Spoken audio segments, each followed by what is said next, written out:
Bonsoir à toutes et à tous. C'est une nouvelle semaine d'informations sur Métropole. D'ores et déjà, excellente semaine avec nous. Voici les principaux faits qui ont marqué la journée de ce lundi. L'intégralité du pouvoir exécutif a été transférée au Premier ministre Alix Didier Fils-Aimé le 7 février. Une situation saluée par une frange de la communauté internationale, notamment les États-Unis et la France. Elle encourage le gouvernement à intensifier les efforts engagés dans la lutte contre les gangs criminels et leur soutien, notamment par la mobilisation de l'appareil judiciaire. Réouverture du sous-commissariat du Carrefour de l'aéroport samedi, plus d'1 an après sa fermeture forcée. Le directeur départemental de l'Ouest de la PNH, le commissaire Jacques Adair, souligne que la restauration de ce bâtiment entre dans le cadre des efforts visant à rétablir l'ordre et la sécurité dans la zone. Également à la une de ce lundi, les bandits armés de la coalition Vivre Ensemble ont mené une nouvelle attaque de la commune de Kinskov de la nuit du 8 au 9 février 2026. Les forces de l'ordre sont intervenues rapidement et ont repoussé les assaillants après de violents échanges de tirs.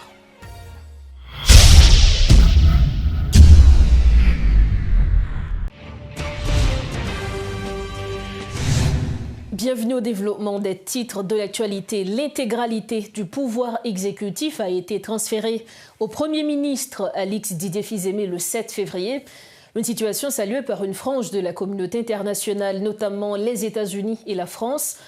Dans sa première adresse à la nation, le chef de l'exécutif a promis d'intensifier la lutte contre les gangs en vue de la tenue d'élections devant doter le pays de dirigeants légitimes. Le politologue et ancien militaire Pierre-Antoine Louis est l'invité du journal pour analyser l'actualité politique marquée par ce transfert de pouvoir et l'adresse à la nation du Premier ministre Fils-Aimé. Maître Pierre-Antoine Louis, bonsoir. C'est un honneur pour nous guérir sur plateau Métro News à Soya. Bonsoir, Dr. Barthelmy. C'est toujours un plaisir et un honneur également pour partager le plateau à vous. Alors, nous sommes pour nous parler de situation politique là, notamment 7 février 2026 qui se passé là. Tu as gagné pile proposition sous table là. Tu as gagné de structures qui t'ont proposé la Cour de cassation. Tu as gagné un dialogue interhaïtien. Mais finalement, c'est le Premier ministre Alix Didier Fils-Aimé qui l'a dans tête pays et qui a assuré transition ça. Qui analyse? Bon, c'était prévisible pour deux raisons. Première raison, c'est parce que, égal à eux-mêmes, comme d'habitude, Haïtiens pas 40 ans pour faire rien qui bien. Rien. Zéro barré.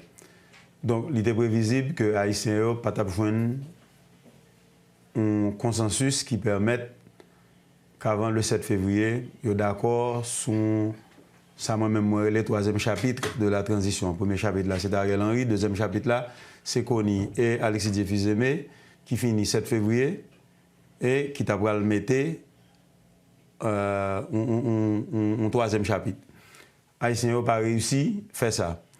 Et car comme tu dit, dans un communiqué du 9 janvier, que si ils n'ont pas fait un geste patriotique pour rejoindre un consensus, une formule de gouvernance pour remplacer le conseil présidentiel de transition, qui c'est l'émanation de l'accord du 3 avril, et le gouvernement conduit par Alix Didier Fils-Aimé, qui c'est l'émanation du CPT.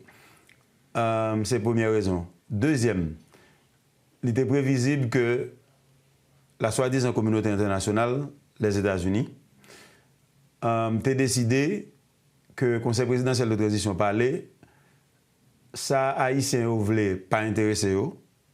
Et ou capable même dire que même quand Haïtiens ont une formule, les États-Unis pas d'accord. Parce que pour les États-Unis, Alix Didier Fils-Aimé a fait travail faire. Par exemple, il a demandé que la conférence nationale et réforme constitutionnelle retire dans le 3 avril là unilatéralement Alix avec CPT a retiré. Donc il a demandé pour élection faite sans que pas gain passé mais dans la charpente institutionnelle pays. Par exemple, bagaille Premier ministre n'a pas marché. Donc, les Américains ont imposé, et je dis à Alix Didier Fils-Aimé, Premier ministre. Le Premier ministre, avec une légitimité encore moindre que l'elle était montée le 11 novembre 2024, là, parce que cette fois-ci, le clair pour tout Haïtien, c'est les États-Unis qui mettent. C'est pas la volonté du peuple haïtien. Alors, sachant justement que ces communautés internationales-là, notamment les États-Unis qui imposent choix ça, qui a expliqué selon eux-mêmes le fait que partir avec structure qui t'a proposé une bonne solution, pour qui ça selon eux-mêmes, ils n'ont pas réagi. Là, nous connaissons que dans l'histoire, nous, généralement le 7 février, manifestation, casse, heure, etc.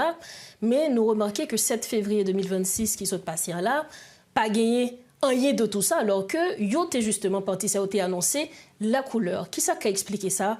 Pression, menace, bateau américain, ou du moins, c'est on nous capable de dire aujourd'hui la classe politique haïtienne, li mûri en quelque sorte. Bon, on va prendre l'obéi bateau américain au sérieux.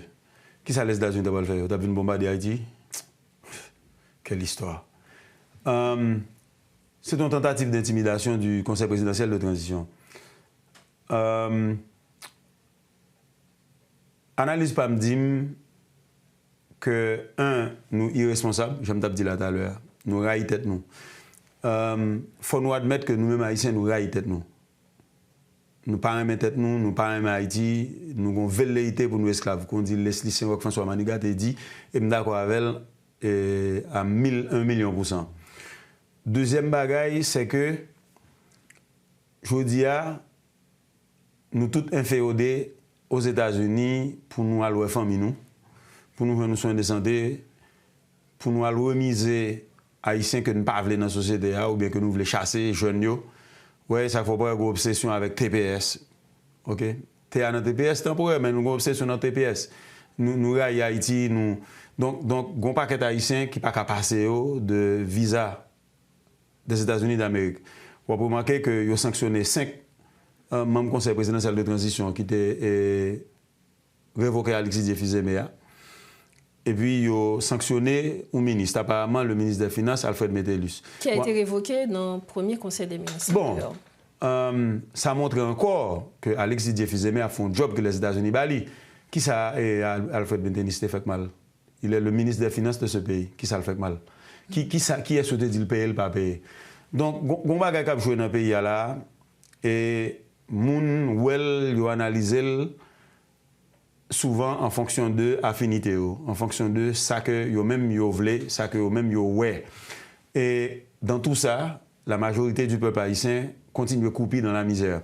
Je vais rappeler tout le monde, jeudi 9 février, le 11 a fait 15 mois exactement depuis Alexis Diefizemea Premier ministre. Parce que le monté le 11 novembre 2024. Depuis lors, l'aéroport international de Port-au-Prince fermé. Depuis lors, il y a des centaines de milliers de personnes qui sont déplacées.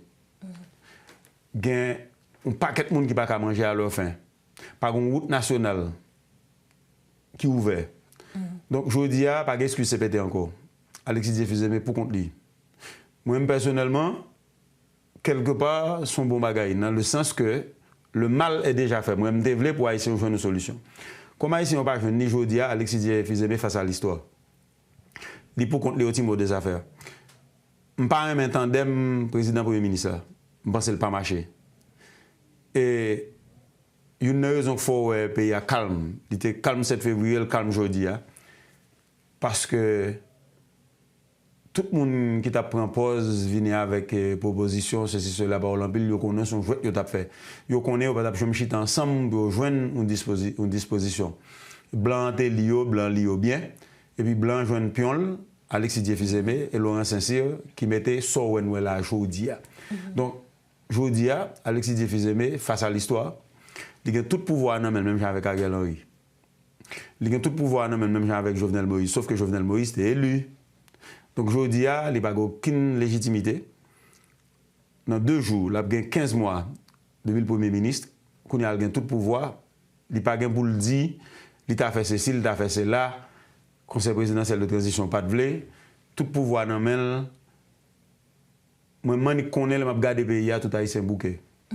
Alors, justement, parlant de Premier ministre Alexis Diefizemea, qui aujourd'hui là au timon des affaires et qui a tout pouvoir, Jean-Saud Dillon, dans adresse à la nation que l'IT fait samedi dernier, ils font appel à l'unité d'ailleurs, et aussi, j'ai l'impression qu'ils reprennent un petit peu le slogan ancien Premier ministre Gary Coney, il a dit que sécurité rétablie. Et surtout, il parlait de une dernière transition. Maître Pierre-Antoine Louis, ou sûrement t'es gardé adresse à la nation ça, qui lecture au fait par rapport avec ça? Bon, son bon bagage que le Premier ministre a fait en adresse à la nation. Il arrive que vendredi, nous avons une réunion avec 2 amis du secteur privé. Et puis, ils m'ont demandé qui ça me pense que tu as fait. Moi, je dis, Laurent Saint-Cyr, tu es pour adresser à la nation, pour l'expliquer que le mandat conseil a fini, le conseil a parlé. Et que le conseil a quitté le pays, nommé Alexis Dié-Fils-Aimé pour gérer les affaires courantes. En attendant que les forces vives de la nation joignent nos dispositions portant gouvernance de ce pays. Et je répète encore, n'en déplaise à n'importe qui monde. Il ne revient pas aux États-Unis d'Amérique de dicter la gouvernance de ce pays, vieux de 223 ans. Et si on joue avec les États-Unis pour mettre sous pouvoir, quelque part, on peut rassurer le peuple haïtien. Et le Premier ministre a fait effort pour voir s'il a fait ça. Et la police nationale d'elle, les forces armées d'Haïti d'elle, nous comprenons ce symbole-là, nous sommes républicains. Cependant, nous en avons assez des symboles. Nous voulons de l'action. L'île pour l'État reprendre douane, l'île pour l'autorité de l'État blaye dans le pays. Le Premier ministre, pour contre lui, pas de pièce pour nous en face lui. Nous tous calmons-nous, accepter l'obéla qui est devant nous. Donc, est-ce qu'on devrait s'inquiéter aujourd'hui? Notamment, et ça qui t'est passé déjà dans l'histoire avec Ariel Henry, nous, ouais, résultat, est-ce que, aujourd'hui là, puisque c'est la même forme de gouvernance, est-ce que le peuple haïtien devrait s'inquiéter? Bon, je regarde l'histoire, mais ça, l'histoire dit. Du 1er janvier 1804 au 17 octobre 1806, Dessalines fut d'abord gouverneur général et ensuite empereur. Plein pouvoir. Pas de pouvoir législatif. Pas de contre-pouvoir. Le seul contre-pouvoir, c'était le Conseil d'État composé des principaux généraux de l'armée qui commandaient les 6 districts militaires. Pendant toute période, ça, Dessalines n'a pas réellement des repères politiques, la PCE gouverner le pays. Mais tellement de pouvoir, il y a un danger politique qui guettait ça au prix de sa vie. Encore, Jovenel Moïse. Le tragique sort de Jovenel Moïse. Plein pouvoir. Tout pouvoir dans le Qu'est-ce qui s'est passé? Ariel Henry, Premier ministre, seul, unique monde au sommet de l'État. On tient Sénat fini pour contre lui. Ariel Henry quitte le pays, il n'a pas tourner dehors net. Qu'est-ce qui s'est passé? Nous avons une façon de pays, ça, nous pas garder l'histoire. Premier ministre, moi, je souhaitais tirer leçon de 3 situations. D'autant plus que ce n'est pas pareil avec métaux. Ou sous pouvoir aujourd'hui, grâce à un rapport de force, grâce pour vous, mais à cause vraiment d'un rapport de force d'un pays étranger. Seule façon pour sortir dans le bagage, pour sortir grand dans l'histoire, c'est le résultat pour bail. Et le résultat pour bail là, c'est pour restaurer l'autorité de l'État dans les zones assiégées pour ouvrir route nationale au plus vite. Bail les forces armées d'Haïti et la police nationale moyen. Moi, personnellement, je souhaite le Premier ministre en plein succès. Je souhaite pas mettre ton monde en face face à l'histoire, que l'assumer responsabilité. Parce que le peuple haïtien est bouquet, nous tous bouquets, le peuple haïtien n'est pas capable encore.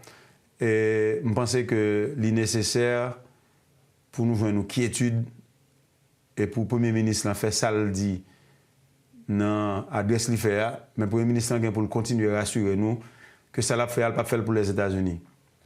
Que Task Force là, c'est pour un cadeau aux États-Unis, mais que c'est un groupe de travail militaire, armé, qui travaille pour établir l'autorité de l'État. Le Premier ministre nous a besoin d'assurance que WAP gouverne Haïti pour Haïti, ce n'est pas pour les États-Unis, qu'on travaille et que a gagné une réforme constitutionnelle avant l'élection faite pour Haïti sortir dans le carcan président Premier ministre là, qui pose un problème dans le pays. Et je souhaite défier les États-Unis d'Amérique, on tourner dans l'accord 3 avril là, portion qui dit que supposé une conférence nationale et une réforme constitutionnelle. Le pays n'a pas qu'à l'élection pour nous tourner dans l'obé Premier ministre là, dans l'obé Sénat et élection sénatoriale chaque 2 ans, que nous pas qu'à supporter, nous pas l'argent pour nous faire, que l'institution n'a pas qu'à supporter.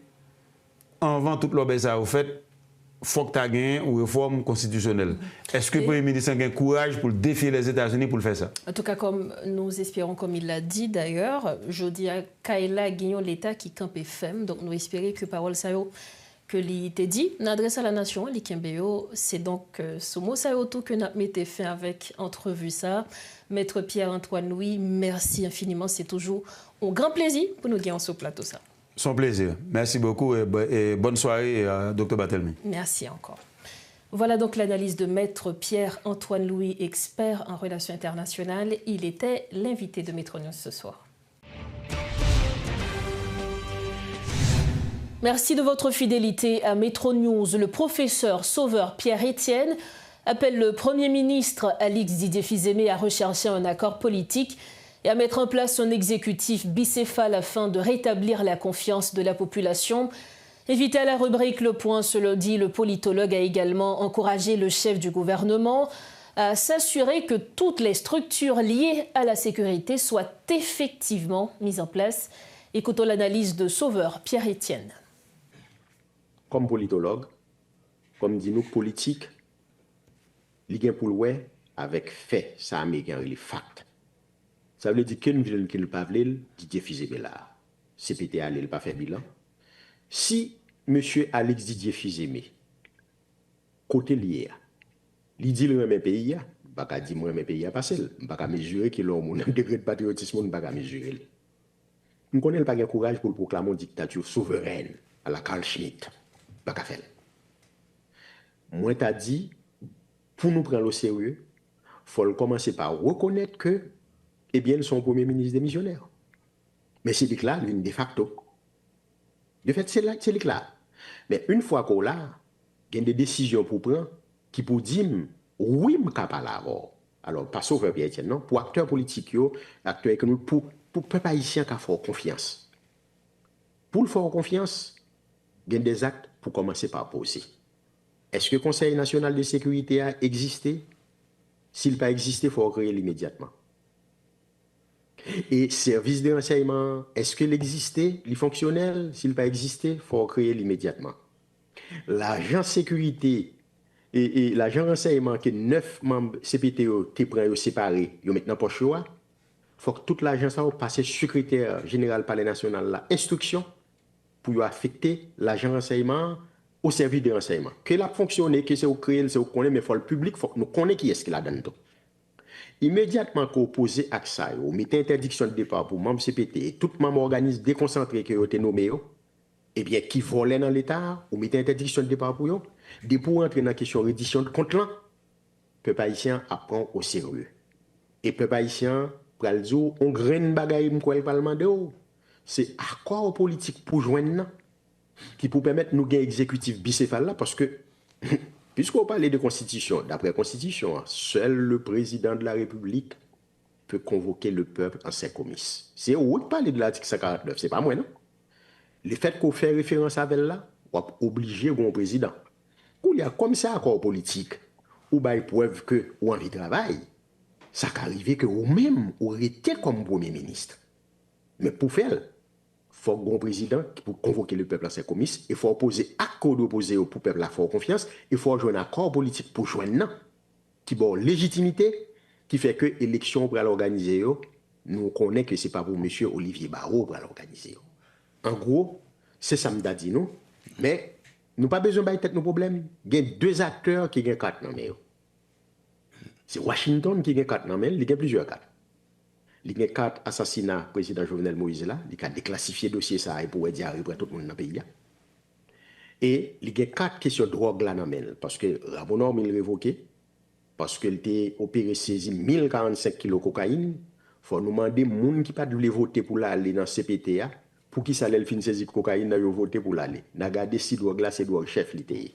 Toujours en politique, le coordonnateur de l'opposition plurielle, Jean-Tel Joseph, reconnaît que le Premier ministre Alix Didier Fils-Aimé doit assurer la continuité de l'État après le départ du Conseil présidentiel de transition. Après l'échec des différentes tentatives visant à accéder au pouvoir par l'élection de président, le numéro 1 de l'opposition se dit pour l'instant disposé à entamer des discussions avec le chef du gouvernement en vue de parvenir à un nouvel accord politique. Jean-Tel Joseph en a profité pour lancer une mise en garde à l'intention du Premier ministre, l'évitant à ne pas croire qu'il peut diriger seul et tout accomplir. Un reportage signé Rodolphe Fierluy et Guitry Choisy. Le 9 janvier 2026, le coordonnateur de l'opposition plurielle, Jean-Tel Joseph, a tenu ce discours lors d'une rencontre avec la presse. Monsieur Damsayo, 7 février, lâchez moi jusqu'à ce que 7 février, nous installions un président qui a une responsabilité pour diriger le pays.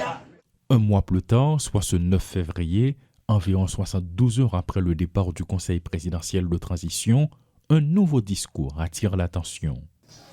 Et une fois il est arrivé à terme, le Premier ministre il a comme mission pour assurer la continuité de l'État pendant qu'il a géré les affaires courantes. À la question de savoir si les membres de l'opposition saluent l'arrivée du Premier ministre Alex Didier Fils-Aimé, qui prend à lui seul, soit un exécutif monocéphale, les rênes du pays, il répond. Il faut Alex Didier Fils-Aimé prendre acte de ce qui passé pour le comprendre. Il faut le mettre à la hauteur des responsabilités qu'il gagne.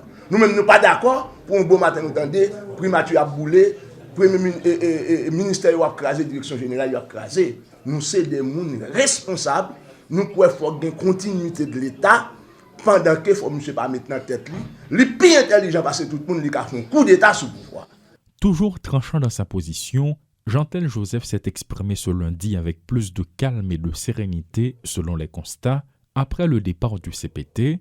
S'agit-il d'un revirement de position ou accorde-t-il une période de grâce, soit un délai de 100 jours, au Premier ministre? Mais pour l'instant, nous disons faut que tu aies un monde qui peut gérer les affaires courantes. Pendant la gérer les affaires courantes là, il fait pour le camper, pour le mettre en garant un accord en tout fils pays. Des membres de l'opposition plurielle se disent prêts à entreprendre un dialogue avec des acteurs politiques, notamment avec le Premier ministre Alex Didier Fils-Aimé, en vue de trouver un nouvel accord politique, un discours qui, selon des observateurs, laisse croire comment la politique peut être aléatoire. Comme annoncé en titre, le sous-commissariat du carrefour de l'aéroport a officiellement rouvert ses portes le samedi 7 février 2026, après avoir été incendié et pillé par des gangs il y a moins de 2 ans. Sous les instructions du commandant en chef de la PNH, André Jonas Vladimir Parison, le commissaire Jacques Adair a procédé à la réouverture du bâtiment dans le cadre des efforts visant à rétablir l'ordre et la sécurité de la zone. Cette présence policière a été saluée par la population, notamment les commerçants et les acteurs du transport en commun, qui voient un signe d'espoir quant à la reprise totale des activités de la zone. Un reportage signé Gerbijan et Guitry Choisy. Rosemène trace le trottoir avec un marqueur pour délimiter son espace de vente. Autour d'elle, d'autres personnes font de même. Cette marchande de vêtements et de souliers s'est précipitée sur place à la suite de la réouverture du sous-commissariat de carrefour de l'aéroport pour ne pas rater la reprise des activités. Pour moi, je ne peux pas marcher pendant la base, je vais tourner dans la base. Je parce que les camper soudainement me font camper parce que l'autre marchand d'elle dit pas camper là et mon ka fort port même quand même bon Dieu fait ka fort port ouvrir pour me ka venir dans la place. Elles sont revenues en nombre pour réserver une place dans cette zone qu'elle avait fui suite aux offensives des gangs. Cette poussée de violence avait même contraint les forces de l'ordre de battre en retraite, abandonnant le sous-commissariat. Après plusieurs mois, le bâtiment reprend enfin du service. L'initiative est largement saluée par les riverains. Engagement, moi, tout moi pour faire pour l'école. Je me sens content. Tout ça me fait chuter. Et je dis à moi aussi, pendant ma lâché aviation, moi j'ai quelques bonnes marches qui passent là, me dit bon monter. Mais avant de monter, mais même pas avancer, même ça c'est monter descendre. Moi ouais, zone a commencé un petit gens. La semaine qui vient là, on connaît l'été la fait à faire une dégagement quand même. Certains y voient également le signe d'une reprise générale des activités au niveau de ce carrefour, autrefois cœur battant du Bas de Delma. Ghislaine vend des gobelets en plastique depuis 2020. C'est le signal qu'elle attendait avec ses voisins de Delma 28, puis revenir de manière permanente. Ça a commencé à faire parce que nous avons senti la plus vivant qu'à poser parce que nous policiers, chef de la commissariat là, la paix de nous tout parce que nous avons senti nous plus satisfaits. Oui, il y a des gens qui disent comme ça, il faut pas tourner, il y a tant si le commissariat a dit après 7 février il a venu. Il y a tant après 7 février, il dit après 7 février, je pense que c'est maintenant là, il y a plus de monde qui dans la zone là parce que ça fait c'est le commissariat qui a tant venu. Je suis bien content de travailler à la fête. Autre secteur concerné, les transports en commun. Les autobus alignés les uns derrière les autres marquent la reprise du trafic, bien que la gare routière d'où les véhicules partent vers les villes de province demeure encore vide. Manis est syndicaliste. Il accueille cette présence policière comme une bouffée d'air frais pour les chauffeurs. C'est Delma 31, Delma 33, tu as un paquet de stations à gauche à droite. Je dis en plus que Carrefour au port vient ouvrir, côté tout après tout chauffeur prend conscience, il a retourner la caillou. C'est là après le chauffeur a été connu de mon repos, il passe cité au Caille, il passe Delma 31, il sorti Delma 29, il chargé. Ou bien il sorti dans 35 là, il chargé. Mais je dis, on soit regardé là, ouais, tout bis yo campé là, ou après ça son bis qui saute bon repos, camionnette ça c'est une camionnette qui chargé bon repos droite, camionnette Gérald et dans jour cap vini yo, ou après Carrefour plein temps poussé. Pour l'instant, la reprise des activités se fait au ralenti. Le carrefour de l'aéroport peine à retrouver son ambiance commerciale. De plus, les quartiers environnants, complètement ravagés par les gangs, n'ont pas encore été dégagés. À ce jour, aucune estimation des dégâts n'est connue, aucun plan de réhabilitation n'est prévu.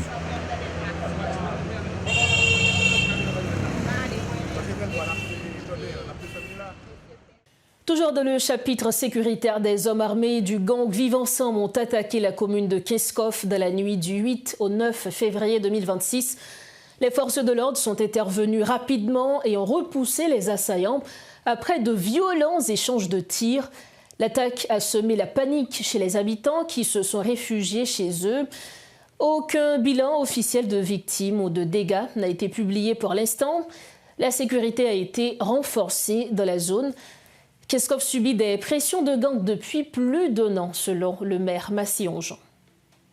Normalement, nous saluons les téléspectateurs, radio Télémétropole, et nous saluons encore capteur de nous, et puis suivre l'émission ça en Haïti pour l'étranger.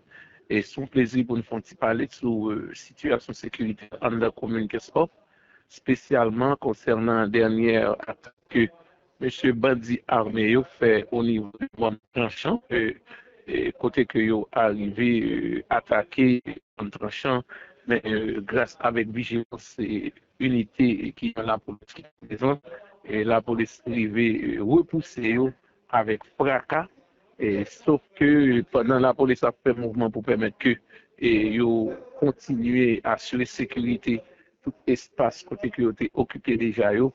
Et t'es gagné un blindé arrivé pendant un cas.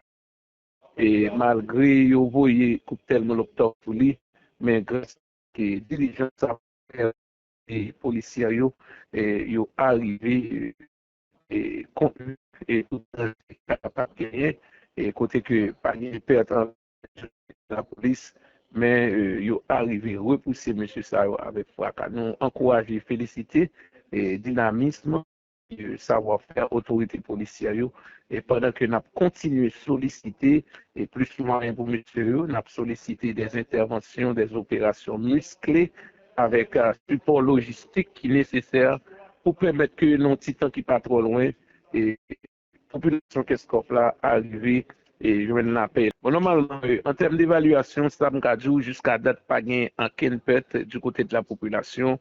Pas de perte en vie humaine tout bon côté autorité la police, mais seulement perte en vie humaine qui gagne, c'est M. Bandio.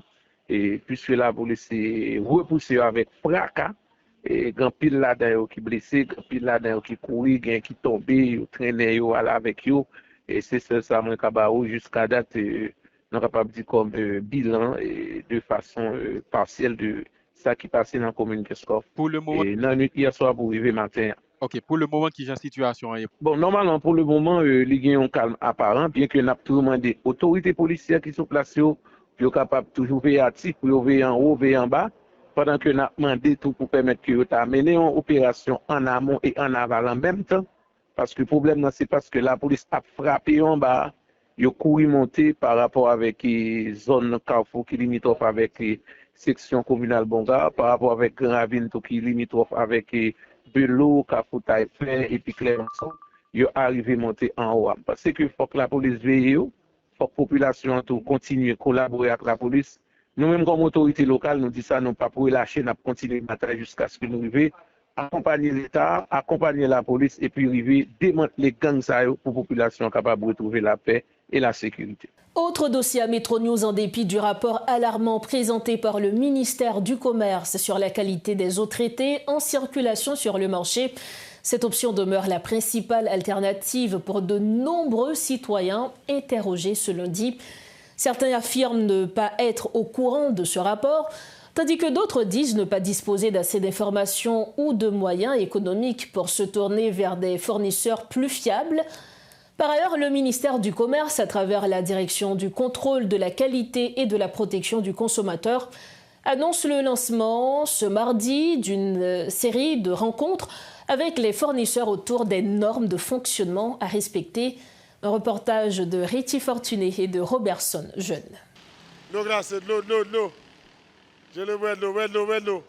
Un paquet de sachets d'eau sur la tête, Junior entame cette nouvelle journée avec motivation. Il transporte son petit commerce sur la route de Delma à la recherche de clients assoiffés afin d'écouler les sachets qu'il s'est procurés dans une chambre froide située dans sa commune. En raison de la chaleur, sa clientèle est nombreuse. L'annonce inquiétante du ministère du Commerce sur la qualité des eaux vendues un peu partout à Port-au-Prince ne semble visiblement pas affecter son activité qu'il exerce depuis une quinzaine d'années. Depuis avant 2 janvier, depuis l'aide de la vente goudou, depuis l'aide de la vente goudou matin là, depuis avant 2 janvier matin dans le café on va vendre l'eau.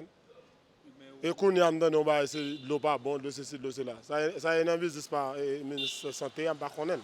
Il en va de même pour Monize qui conserve les sachets d'eau dans sa glacière. Pour s'approvisionner, elle se rend chez un grossiste du quartier dont le nom figure sur les sachets commercialisés. Sans disposer de détails spécifiques sur le conditionnement du produit, elle se fie uniquement aux critères de proximité. Mais l'État qui dit que ça l'eau n'est pas bonne, et qu'on y a l'ouest, ça dit pas que jamais de l'eau n'est pas bonne, et qu'on y a l'eau n'est pas bon. Alors qu'il achetait un sachet d'eau, nous avons recueilli le témoignage de Philippe sur le rapport publié par le MCI. Bien informé des conclusions de ce rapport, il évoque néanmoins des raisons économiques pour justifier son choix. Bon, comme à l'ordinaire, nous savons de l'eau, nous boit de l'eau. Vous comprenez? Donc, ça veut dire que et je ne vais pas le rendre moins compte. Est-ce que de l'eau a traité ou non? Ça veut dire que depuis des années, c'est qu'on s'allie. D'autres personnes rencontrées affirment avoir recours aux eaux embouteillées ou à celles vendues dans des kiosques pour leur consommation. Pourtant, indépendamment de la forme sur laquelle elle est présentée, les risques sont les mêmes. Bon, pour me consommer pour la caille, bon, si je viens et dans ma case m'habiter. Si je me prends de l'eau, si je me servis, après ça m'achète de l'eau traitée. Si on dit que de l'eau n'est pas bon, qui disposition le ministère prend tout contre ça tout lui-même. Si on dit que n'est pas bon, il faut qu'il y ait une décision pour passer son baril tellement dans la rue qu'on a là, n'importe quoi passer qu'on a là, où on a font petit caille, ils mettent un château d'eau en l'air, d'ailleurs même là, il faut pas même laver eux-mêmes. En effet, à la suite d'une étude, le ministère du Commerce, à travers la direction du contrôle de la qualité et de la protection du consommateur, révèle que plus de 80% des échantillons d'eau traitée analysés présentent des risques élevés de contamination. Contacté dans le cadre de ce travail, l'assistant directeur de la direction du contrôle de la qualité et de la protection du consommateur a toutefois tenu à rassurer les consommateurs. Ça, le ministère du Commerce détecté, c'est ça nous les indicateurs Dans le thème technique, là, il y a un indicateur. Ça veut dire, lorsque vous détectez un indicateur, ça veut dire, attention, il y a un risque pour de l'eau gagner des micro-organismes qui peuvent faire mon malade. Donc, ça ne veut pas dire automatiquement que donc il peut faire mon malade, mais il comme si ce sont des alertes. Donc, c'est même genre rapport à tout. Son alerte qui dit, mais ça y est, donc, mais qui ça la cause. Villevert-Papito a également annoncé une série de rencontres avec les fournisseurs à partir de mardi, dans le but de leur présenter les normes requises pour la commercialisation de l'eau. Demain, déjà, il y a 2 séries de rencontres qui sont fixées avec des fournisseurs dans le secteur. Entre-temps, en dépit des risques sanitaires élevés liés à la consommation des eaux traitées, plusieurs personnes interrogées ne se disent pas prêtes à abandonner sa consommation, dénonçant au passage l'absence totale d'alternatives. Nous arrivons au terme de cette édition de Métro News. Avant de partir, le rappel des principaux titres à la une de ce 9 février. L'intégralité du pouvoir exécutif a été transférée au Premier ministre Alix Didier Fils-Aimé le 7 février. Une situation saluée par une frange de la communauté internationale, notamment les États-Unis et la France. Elle encourage le gouvernement à intensifier les efforts engagés dans la lutte contre les gangs criminels et leur soutien, notamment par la mobilisation de l'appareil judiciaire. Réouverture du sous-commissariat du carrefour de l'aéroport samedi, plus d'1 an après sa fermeture forcée. Le directeur départemental de l'Ouest de la PNH, le commissaire Jacques Adair, souligne que la restauration de ce bâtiment entre dans le cadre des efforts visant à rétablir l'ordre et la sécurité dans la zone. Et puis les bandits armés de la coalition de gangs Vivre Ensemble ont mené une nouvelle attaque dans la commune de Kinskov dans la nuit du 8 au 9 février 2026. Les forces de l'ordre sont intervenues rapidement et ont repoussé les assaillants après de violents échanges de tirs. Voilà ce qui referme cette édition de Métro News. Merci infiniment de votre fidélité. Merci de la confiance. Nous nous retrouvons demain soir, toujours sur Télémétropole. Prenez soin de vous. Bonsoir.